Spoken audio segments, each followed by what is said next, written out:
right now. All right. Good evening, everybody. I'm also sitting in the dark. So hopefully by 8 o'clock, the electricity will come on, but I am on batteries everywhere. So thank you very much for the introduction. And really, I just want to give God all the glory for everything, even though it is hard work to get where you are without God. It is really impossible. And also, you know, the whole, and you know, so I do share sometimes my testimony, how God just added my husband, Aldred de Beer, into this equation. And you can read the whole testimony in the book as well. You know, he is the expert on gaming addiction and how this addiction affects the identity. So maybe, you know, one day we can have a separate session. So tonight I'm going to focus only on social media and only some of the subjects of social media. It's like Estelle said, you know, this subject is as vast as the ocean. So that tonight there is just, you know, focus, like I said, on social media, but there is a whole different world with regards to gaming and gaming addiction. There is a whole different world with regards to pornography and pornography addiction. I'm just going to touch on that subject tonight. So, but I will keep it parental guided, so don't worry about that. I'm not going to go into explicit images. I'm just going to mention what it does to the brain, so just so that each and everyone know where I'm coming from. So thank you very much for inviting me. It is always such an honor to work with the SDA. We've been doing this together, I think, for the last, I'm not sure, but I think it's 4 years now. And it's just been phenomenal to share what I've learned, and also just the heart and the passion of the Church of Christ with regards to this subject. Because the thing is, you know, what makes this addiction so different, a digital addiction, is that it is not only influencing you mentally, it's not only influencing you on a soul level, but it is definitely influencing you on a spiritual level as well. And without the spirit part, without healing the spirit part, without going to the root of identity, then healing will only be halfway. So yes, I'm going to share my screen.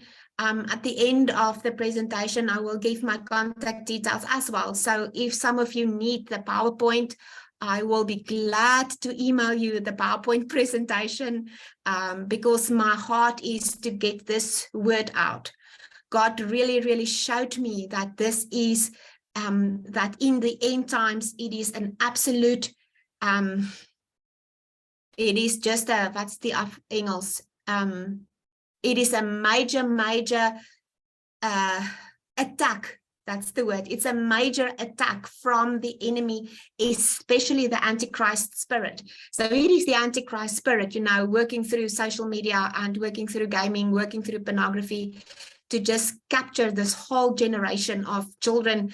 And then we have a whole separate subject on AI. It's a word that we have heard often, see it on Facebook, artificial intelligence. What is it? Where is it going? And it's really, it's for your benefit to understand what is artificial intelligence and how it will influence, you know, the children and education and everything. So let me just share my screen. Okay. So I'm not sure, Estelle, if you can just see to the settings, please, because I think oh, there we go. There we go.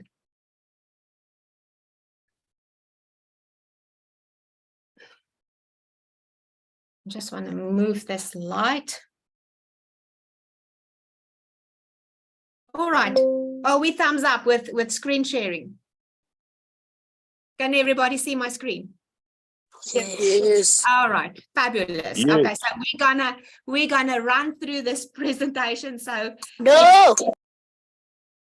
it's like you have to buckle up and just get on this roller coaster with me. Like I said, if it's too much information, please, get the book or get the slide afterwards. So understanding the effect of social media is what we are going to talk about tonight.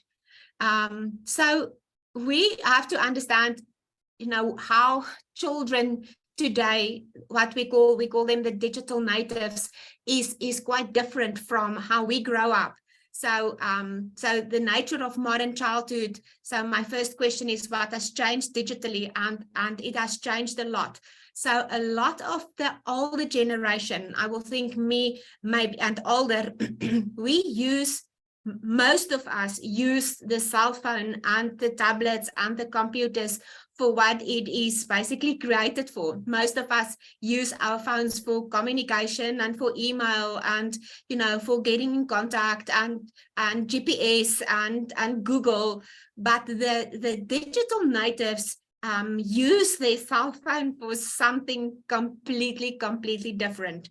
So that's the massive change with regards to children, is that they use their cell phones mainly to connect, to have a social stand, to be popular, and with that comes a whole lot of nonsense, to be quite honest.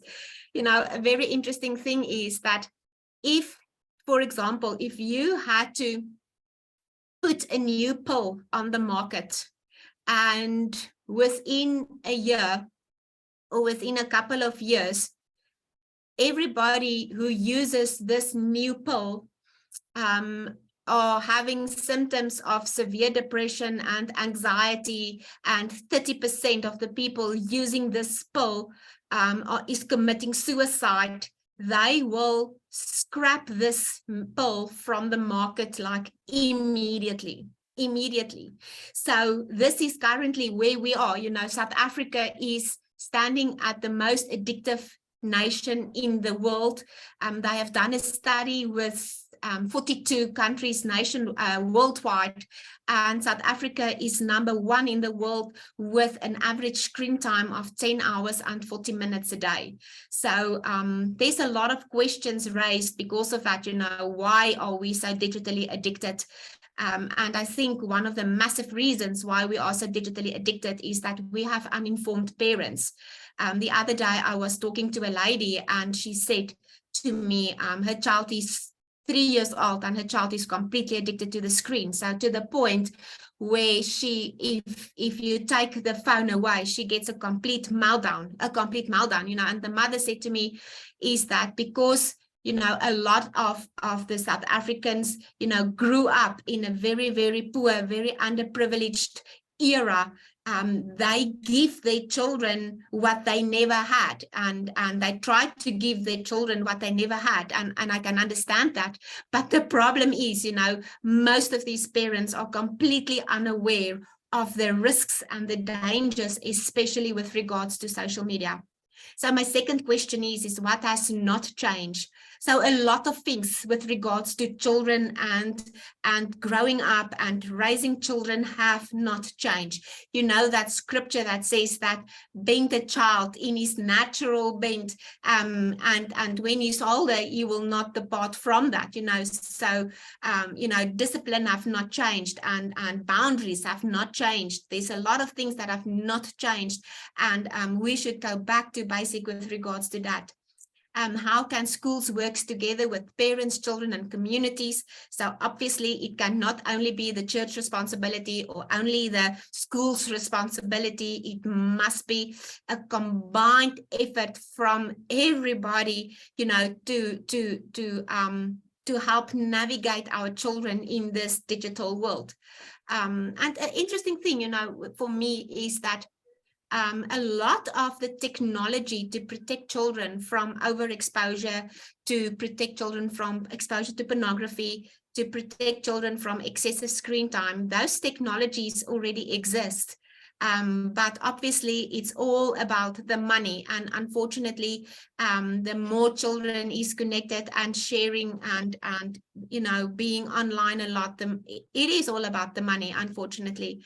Way back when, is that whoever controlled the money controlled the world, but today it is completely different. Today it is whoever controlled the information control the world. So this is really where we are. So how can we protect and guide children while still allowing them to be children and learn by making mistakes? And how do we help children and youth thrive in a digital world? So this is and this is a very well-known scripture of Ephesians 6, of we have to understand what our battle is.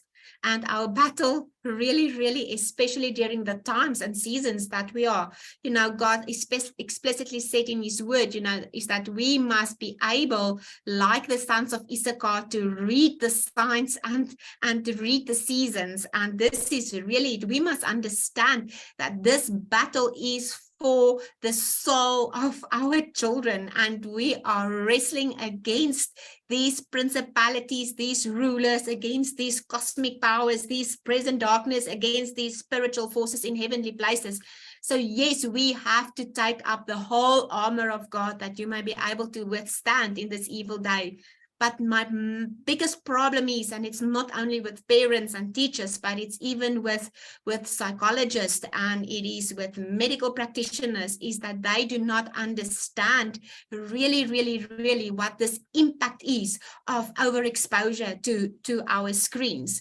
And then the Bible also says, we must not be ignorant about the schemes of the devil. So my heart to you and each and every parent and teacher and practitioner and church member and mother and father sitting here is please, hopefully after today, you will not be ignorant anymore about some of the schemes of the devil, especially with regards to social media.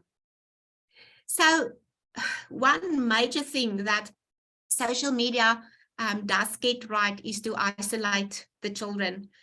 Today I was counseling at a school, and there was a girl, she's 17 years old, and she's completely broken, and she's crying, and she is she's depressed, she is she's anxious, she isolates herself, she's got ADHD, she's not passing her grades, she and her mother is fighting, she's not getting on with her friends anymore.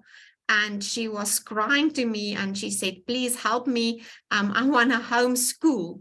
And I said to this girl, why do you want to homeschool if you are already in this mess at this moment? Homeschooling is going to isolate you even further.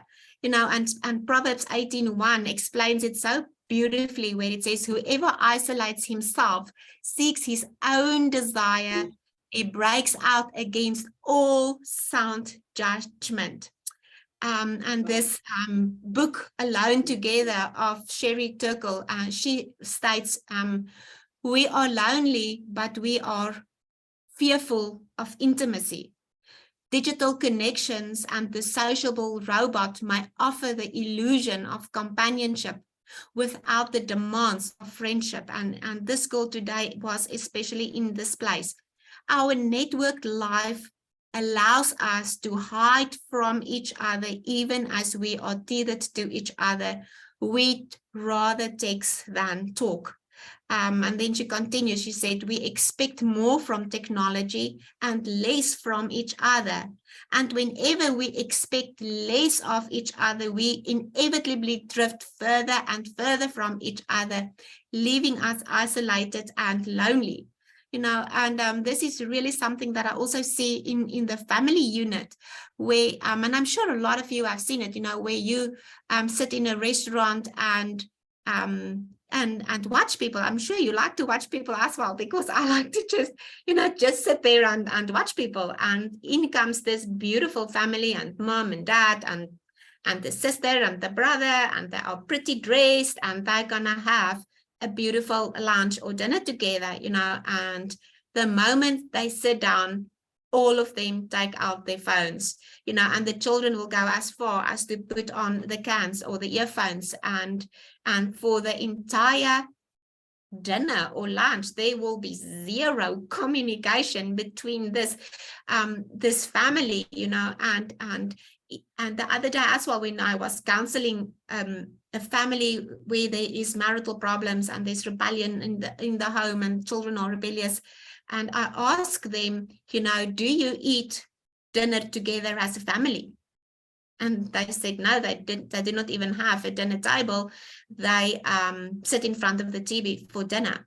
So this is what she says, it's leaving us isolated and lonely, but it gives us this illusion of we are together, but we are really, really not. So it is all about selfish desires. The scripture says, whoever isolates himself seeks his own selfish desire. So yes, social media, we all know by now what social media is. All the different platforms of social media, and then how it really is just having this effect, more and more and more and more social media applications being added to our playbook or to our downloads. This is just for interesting sake. This is a very, very famous statue in Amsterdam, and the title of this statue is Addiction. So this is really something that is affecting everybody worldwide.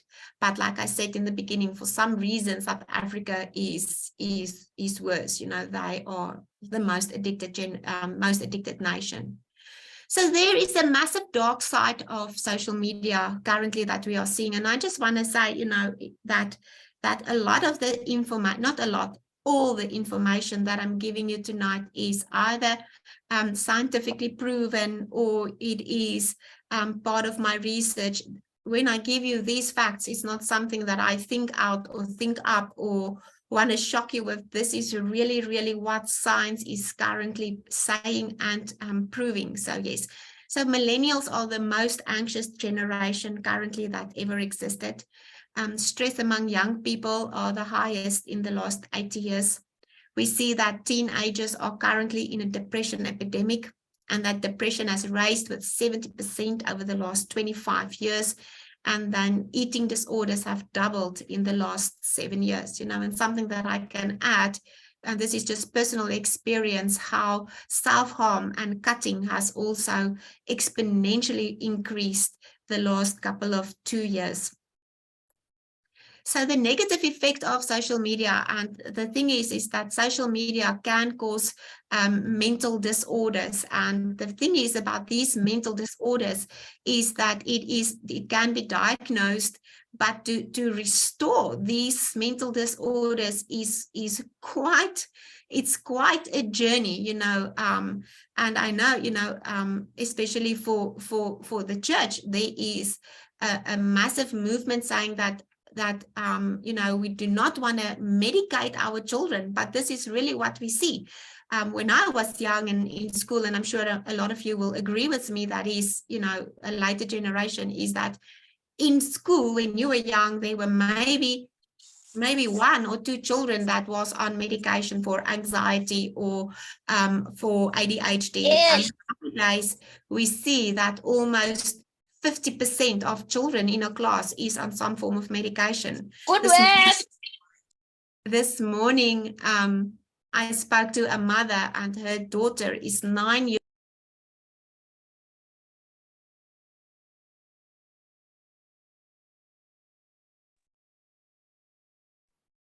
Sorry, you're muted at this stage.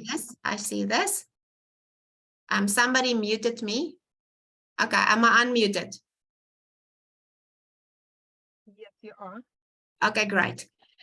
All right, so 9 years old being on Urbanol is just shocking, really shocking. So yes, the mental disorders that is currently associated with excessive social media use is ADHD, which is your attention deficit hyperactivity disorder, depression, narcissism, body dysmorphia. Body dysmorphia is where your children have a complete distorted view of the body and of the image and how God created us in his image. Anxiety, a massive problem. Voyeurism, where children become just obsessed with each other. obsessive compulsive disorder, schizophrenia, and then addiction. But, also that we can add here is that social media is also creating a whole culture of envy, just being so envious of each other and, being obsessed with each other and what we are doing. And this is the number one reason, when you ask children why do not delete social media, they will say because of fear, because of FOMO, a fear of missing out. And that fear of missing out, fear of not being connected is a real fear. Try to take your teenager's cell phone for punishment or for whatever reason, and you will see a complete meltdown of that teenager. So they have this obsessive need to be connected all the time, which is completely ungodly.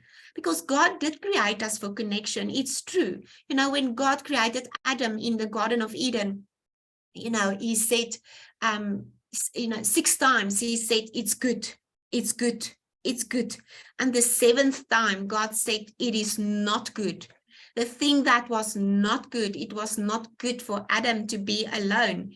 And you can think, but how is it possible for Adam to be alone? Because he walked with God, he had fellowship with God, but still Adam was lonely. So God had this hole inside our heart that only connection can fill, but it's not a digital or a virtual connection. It is a real connection with him firstly, and then with the people and the family around us. But unfortunately, Satan has been successful in telling children the lie that if you are connected digitally, you can fill this void inside you, and it's obviously impossible. It's absolutely impossible. So okay, now let me just share this again. I'm sorry.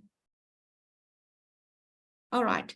So so the 5 reasons why social media is not smart for middle school children and younger. Sorry, is my screen still sharing? Yes, it is. Okay, thanks.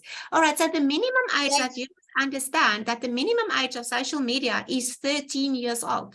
So I travel a lot, me and Aldred, we travel a lot to schools where we speak to children of all ages, and we have this session with children. And one of the questions that we ask the primary school children is, we ask them, who of you have a cell phone? And everybody will just like, put up their hands and scream. And then we ask, and we take a picture of that. And then the second question we ask is primary school. So then the second question we ask is, okay, who of you are on social media? And then again, everybody's, just, screaming and think it's an amazing thing. And again, I take the picture. And then what I do is I say to everybody in the group, I say, all right, every one of you sitting here that is older than 13, you can stand up. And in a primary school group, not a lot of children get up that is 13 years and older. And I said to them, I say to them, only the people that is standing up, they are allowed on social media. The rest of you, what are you doing on social media? And when I speak to the parents later the evening, I show them the video or the picture of their children being online and being connected. And I talk to them quite strictly, and I said, you must understand that a children's brain is not fully developed to understand the dangers and the harms. You as a parent, you must be the one who is guiding these children. You are the one who must give direction. You are the one who must protect these children, so the biggest problem is with regards to, the first problem is with regards to social media and children under the age of 13 is that somebody lied about their age. So either your child lied or you lied for your child, and there is my first problem with regards to this. And then again, the software to do a check of a children's age, that software exists. you know, to make sure that children is not lying about their age. But obviously, again, for money's sake, they do not use these software. So this may influence how comfortable they are about lying down the road. Kids' brains are highly vulnerable to applications designed to be addictive. And there is a good movie on Netflix that you can go and watch. The movie's name is The Social Dilemma. And there you can really see, you know, how the designers of all these social media applications, they are now the whistleblowers, where they say, we cannot keep quiet anymore because we are the one who designed these apps. We knew how addictive it would be. We knew how it will destroy children. We knew it will destroy their brains, their social status, everything. And they did it in any way. So it's really a good movie to go and watch. So on social media, kids see an absolute distorted view of reality. Social media exaggerate a child's tendency to focus solely on themselves. So then again, that self-obsession. And then social media pushes kids into risky behavior. And this is an absolute fact. Where I say there at the bottom, social media is a predator's playground. And I'm not going to go into that, but please understand that this is where predators get children. This is their hunting ground for children. Worldwide, a child disappears every 2.5 minutes. And the expectancy of a child who's been trafficked is just 7 years. And if a child is trafficked into the pornography ring or into a sex slave ring, it's absolutely horrible, the things that happen to those children. And like I say, their life expectancy is only 7 years. So you have to be watchful, have to be involved in your child digital world. So there is 3 major risks with regards to social media. So it's, and what do I do is I call it the 3 C's. It's the content risk, it's a conduct risk, and a contact risk. So contact risk is when your child comes in contact with unwanted sexual content or very harmful content, or fraudulent marketing online. Conduct risk is your child's own conduct online. And sometimes, you know, what parents does not want to admit, or it's very tough for them to understand, that sometimes your child is the bully. Your child is the one who watches pornography. Your child is the one who is rude and mean online. And then contact risk is online bullying, predators, identity theft, privacy breaches, sex texting, nudes, selfies. And this sex texting and nudes is an absolute pandemic.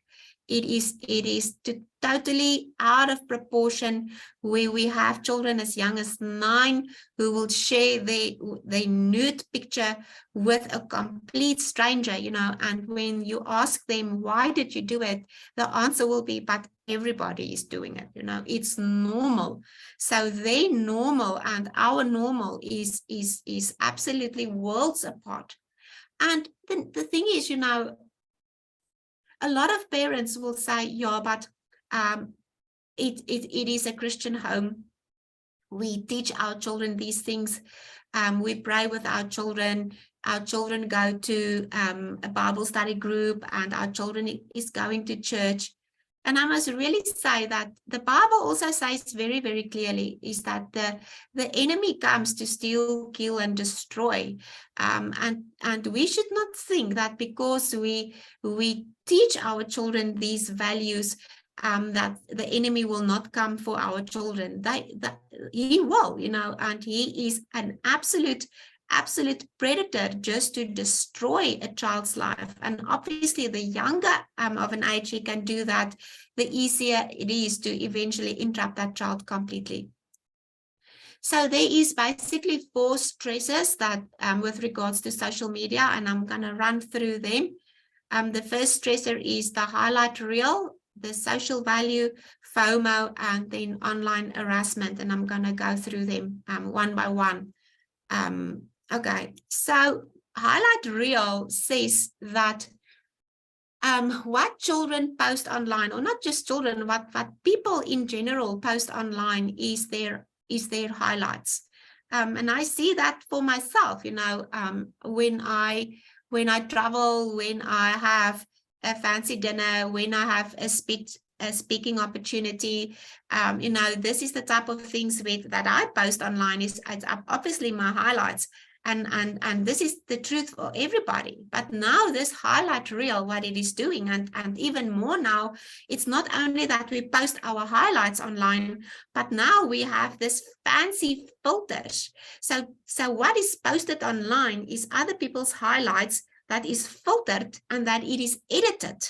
Now your child or you come and you have this ordinary life. You are an ordinary teenager where your parents is not excessively rich.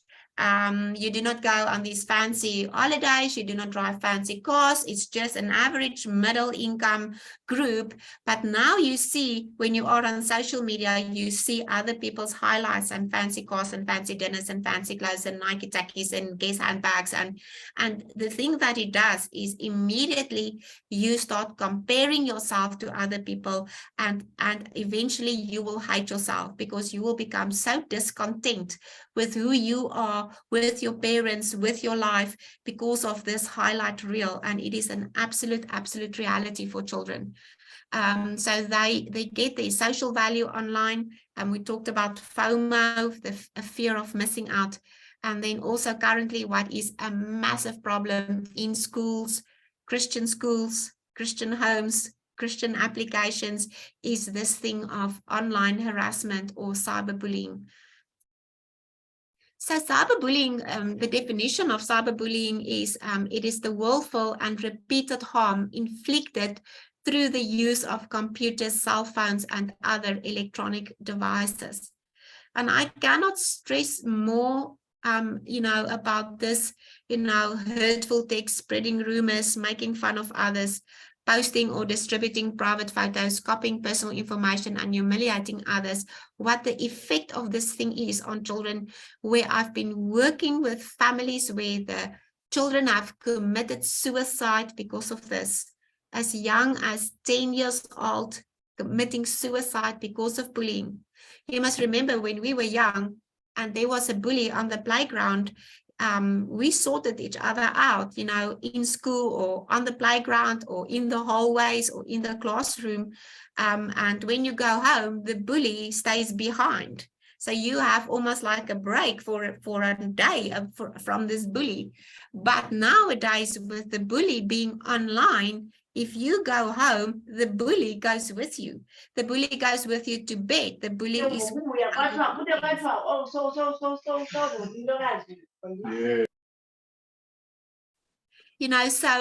the effect of that, is absolutely horrible, where children get bullied, and this is really something that you must talk to children about. And also, the teenagers here on this group tonight, I want to really say to you two things. If you are here tonight and you are the bully, you are the one sending hurtful text, you are the one mocking, you are the one spreading rumors, you are the one intimidating or blackmailing, I really want to ask you to stop, because the effect of that is far-reaching.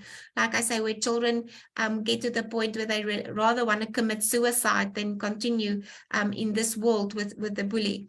And then another thing is, if you are a teenager on this group and you have been bullied or you are currently being bullied, my heart to you is to speak up. Please, please, please go and tell your mother, go and tell your teacher, because it is a criminal offense. And this is really something that children do not understand. Currently, because of our Cybercrimes Act, this thing is a criminal offense. You can get into major trouble. So 40% of children have been harassed online. 73% of children have witnessed harassment, and 100% of the time it is worse if you are a female, if you are identifying with the LGBTQ group, or when you are a person of color. So the consequences for the victim is a loss of self-confidence, And this is also something, you know, if you are a parent on this group tonight, you know, and all of a sudden your child's behavior is changing, where the child will say, but I do not want to go to school anymore. He has tummy ache or headache, or even starts vomiting, you know, hates school, hates his life.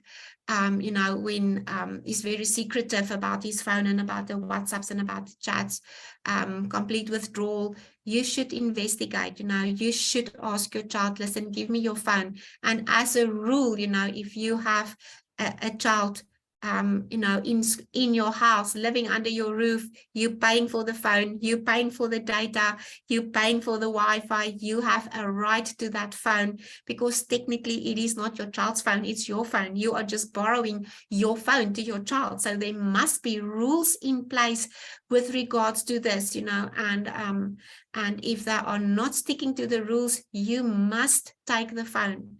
And I think that I do see a lot with parents, unfortunately, is that they are too scared. They are literally scared of their children, saying that I cannot take the child's phone. But at the end of the day, you know, if you see any or all of these symptoms, you know, you should really consider taking the phone.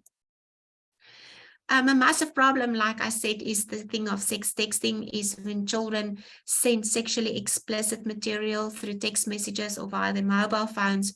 And this includes all nudes, all underwear shots, sexy or dirty pictures, rude text or videos, or revenge pornography. So revenge pornography is what we see is where a boy and a girl is dating, and then they are sending explicit material to each other, and then they break up for whatever the reason is, and the offended party will then send these images, you know, to whoever wants to see.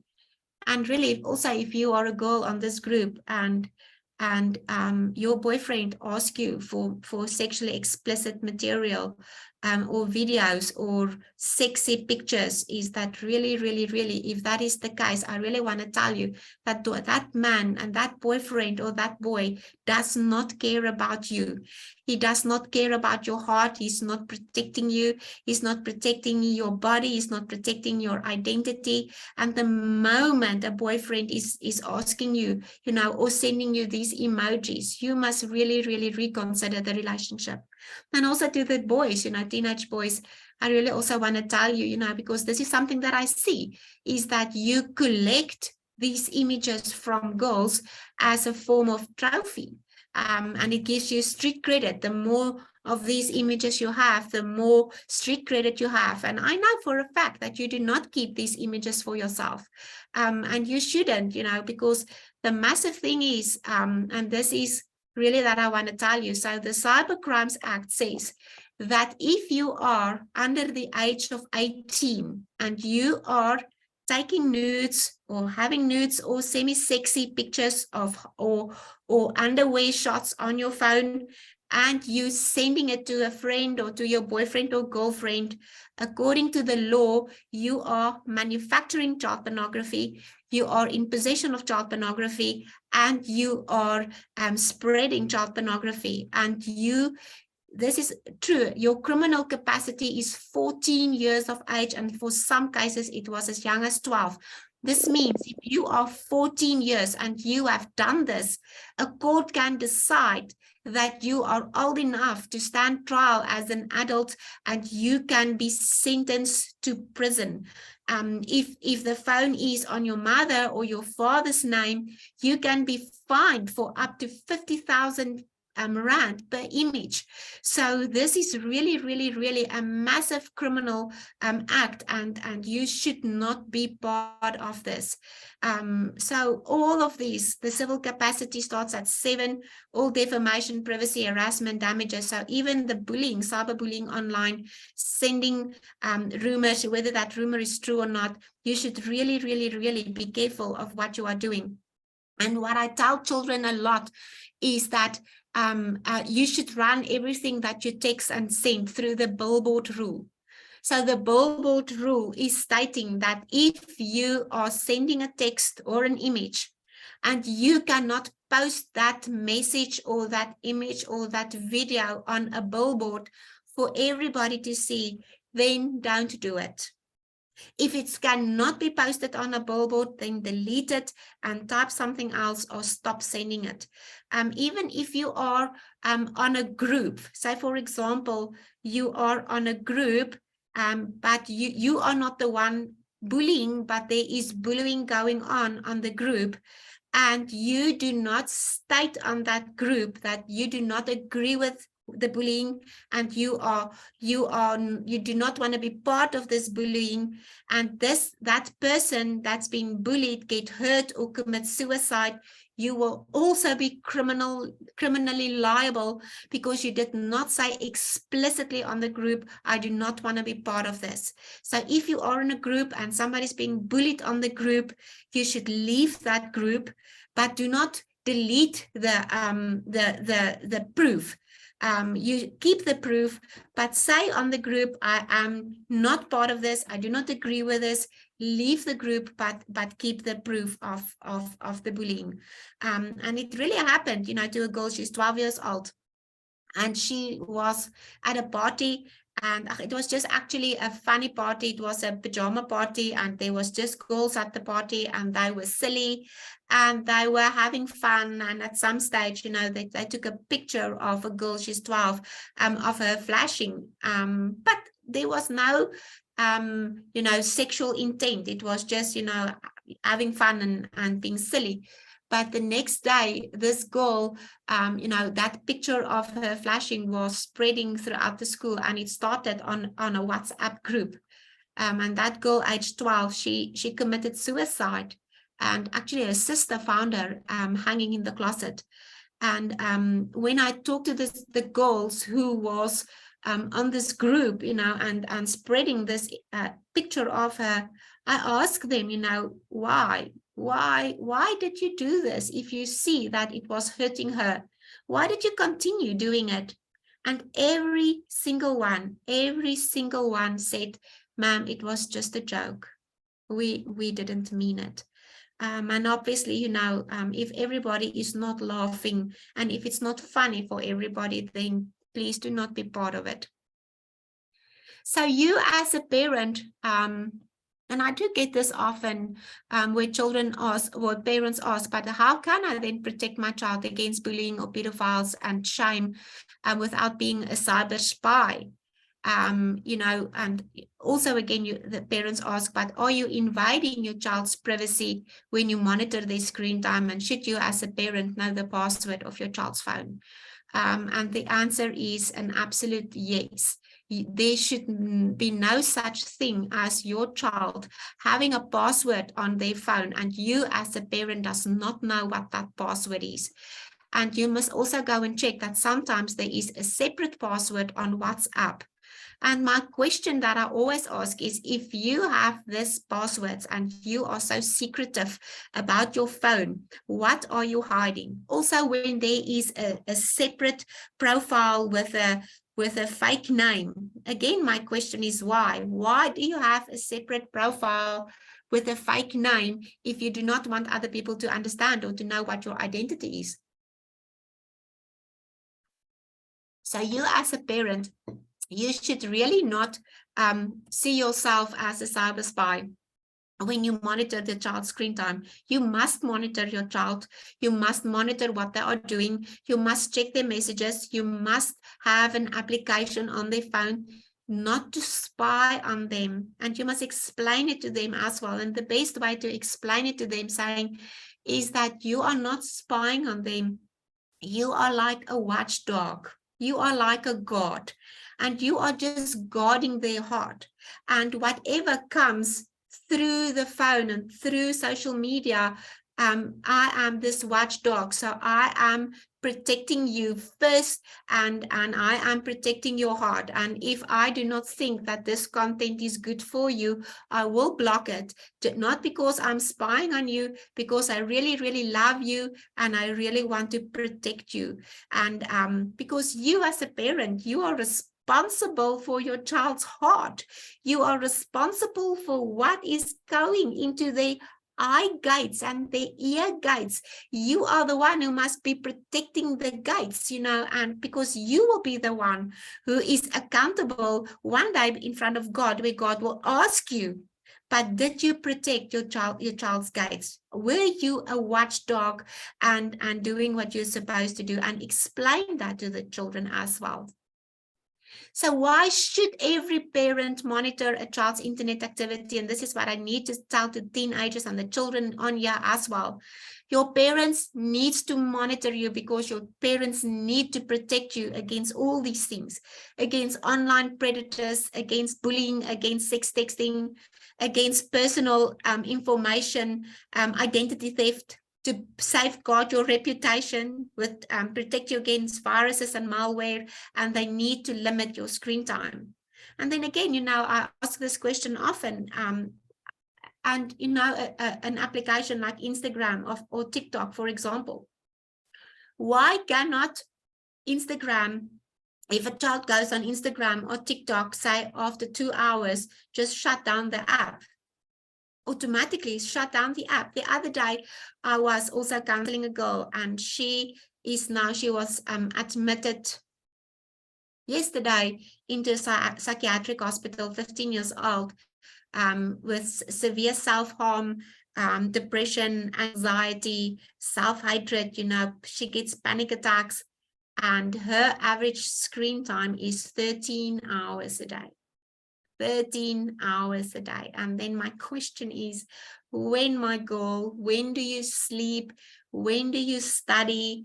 When do you interact with family? Because really, the average teenager screen time is 9 hours a day. It should be only 2 hours a day.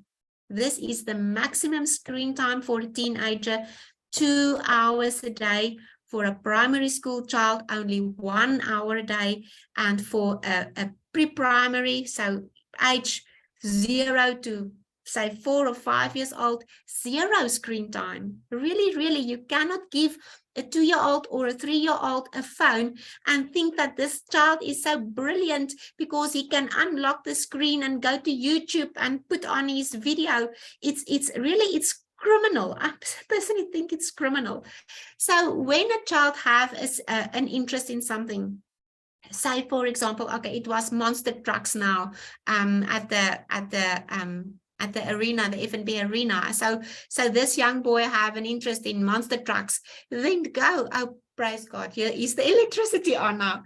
So, go with that child on YouTube, for example, and sit with that child and watch a video on monster trucks, say for 20 minutes. And then when that video is over, and when you talked about it and shared about it, you take the phone and you must go and play. Children must go and play.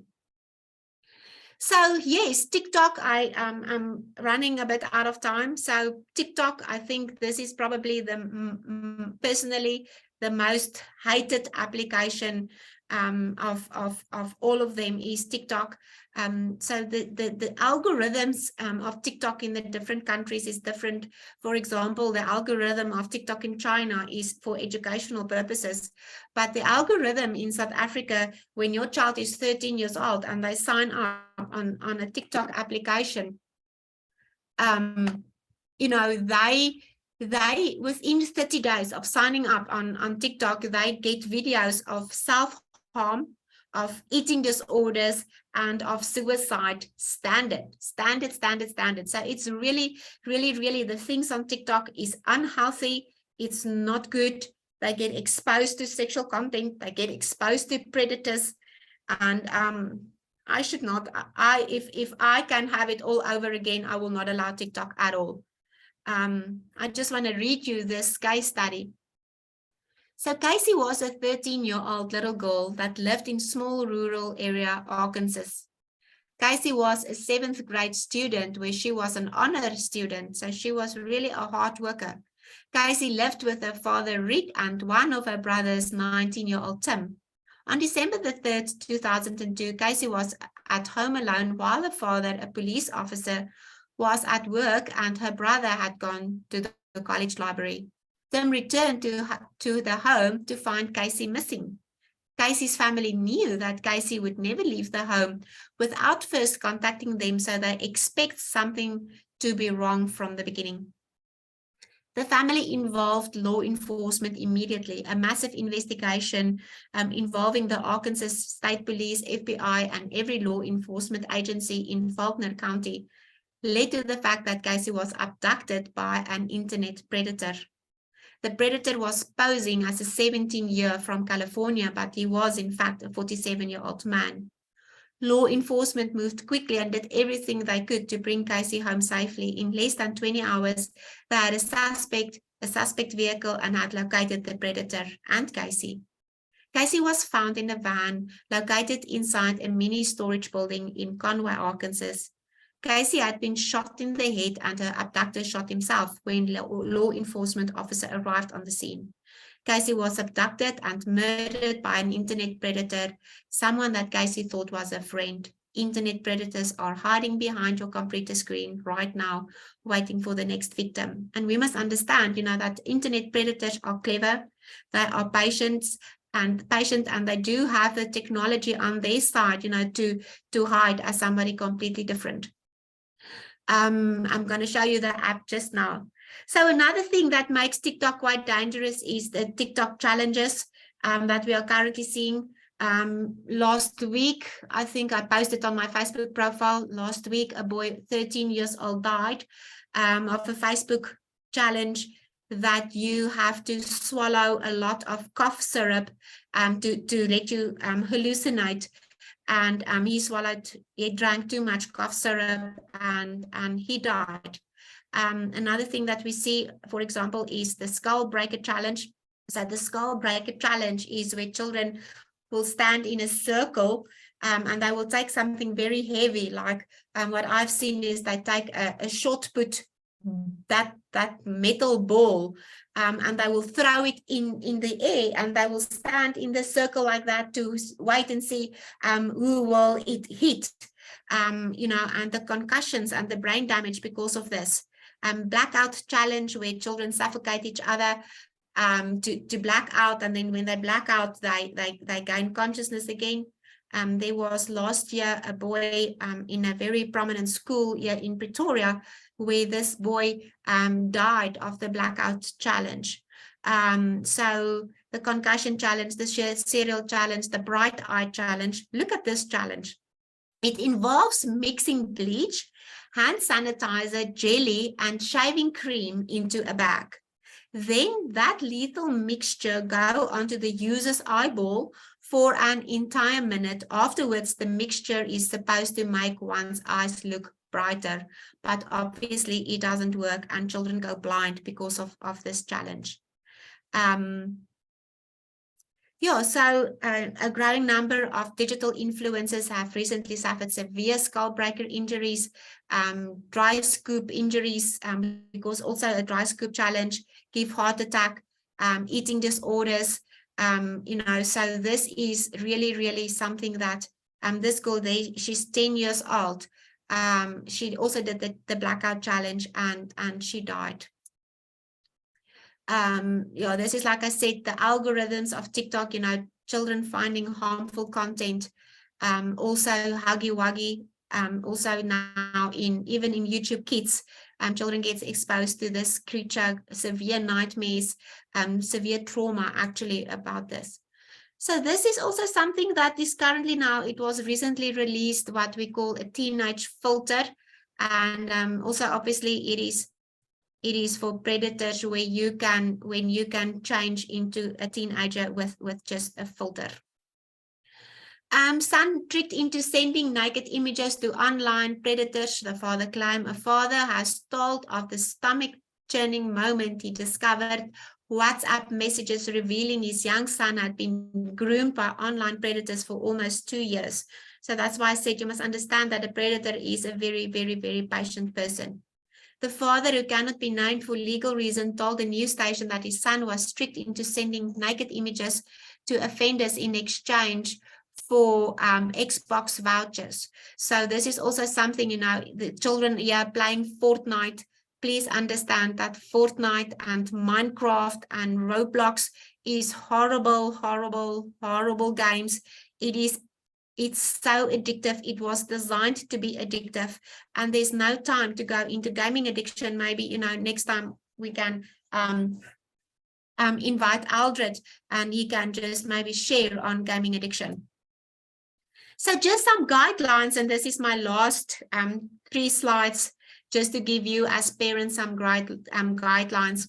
So our brains were not designed for constant notifications, endless channels, multiple apps, 40-hour week, plus 5 social events, text messages, email, WhatsApp. No wonder we feel overwhelmed, frazzled, and on high alerts. Let's slow down, turn off, reschedule, and delete whenever we can.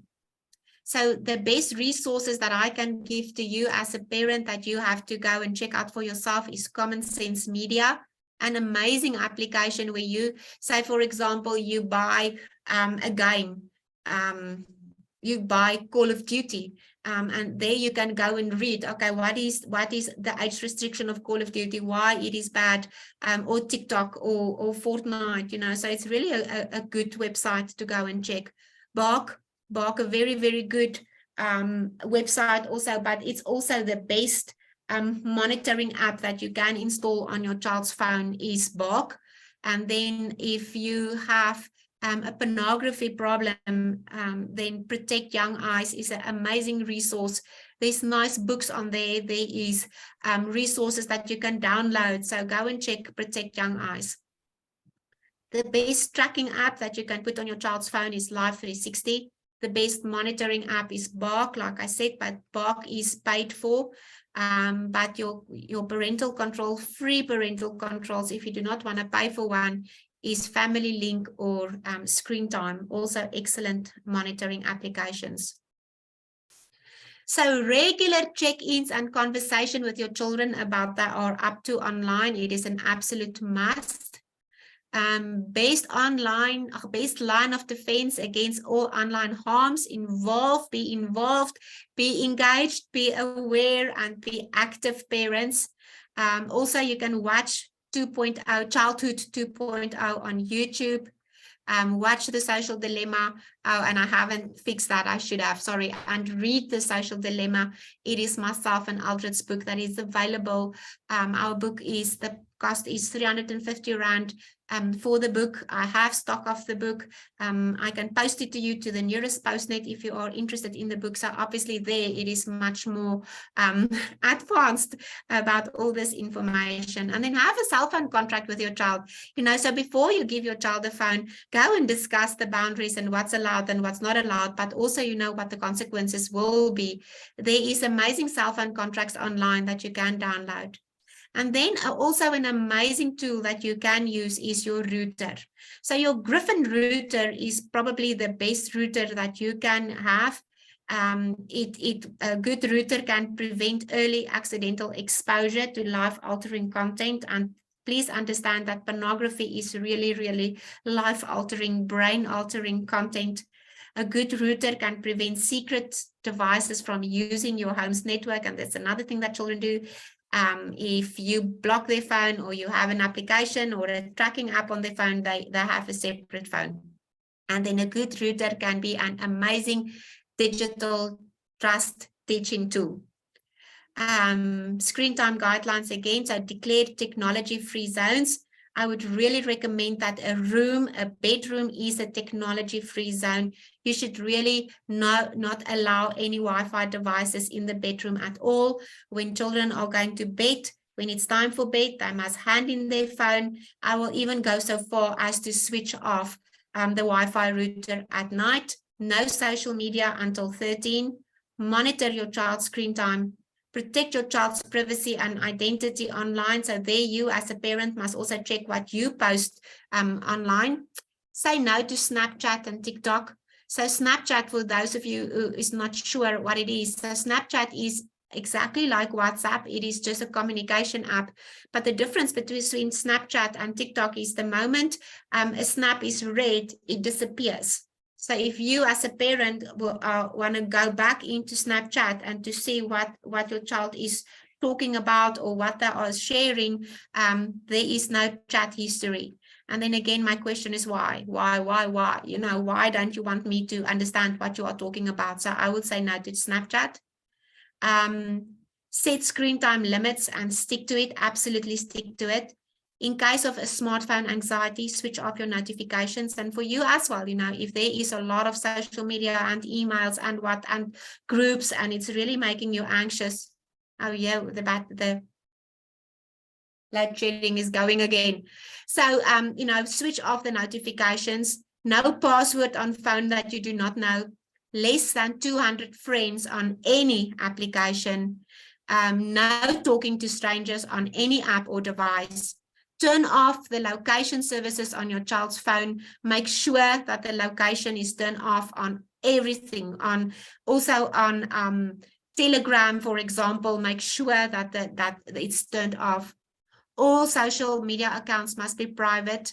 If your child is bullied, teach your child to block the bully, to take a screenshot, so they must not delete the chat, and then they must report it. And if they come across adult material, please teach them to turn away from the screen, walk away from the screen, and then tell an adult. So it's easy to remember. It's turn, run, tell. So it is easy. Today, actually, I talked to a young boy. He was on YouTube and he got exposed to pornography. And he's 9 years old, and he just continued watching. You know, so you should really teach your child, walk away from the screen, run away, and then tell an adult. So yes, I have I have run through all this information. So there is my email address and my cell phone number. You are more than welcome to contact me or email me should you have a personal question. I really hope that you've learned a lot. Like I say, there is a lot more, and I really bless you and thank you again for the church for inviting me and sharing my heart and my passion with each and every one of you. Thank you so much, Dr. Arke, for that wonderful, inspiring presentation. I know we were all blessed, and I think I was shocked to know that we're the most addicted nation. Yeah. With that in mind, our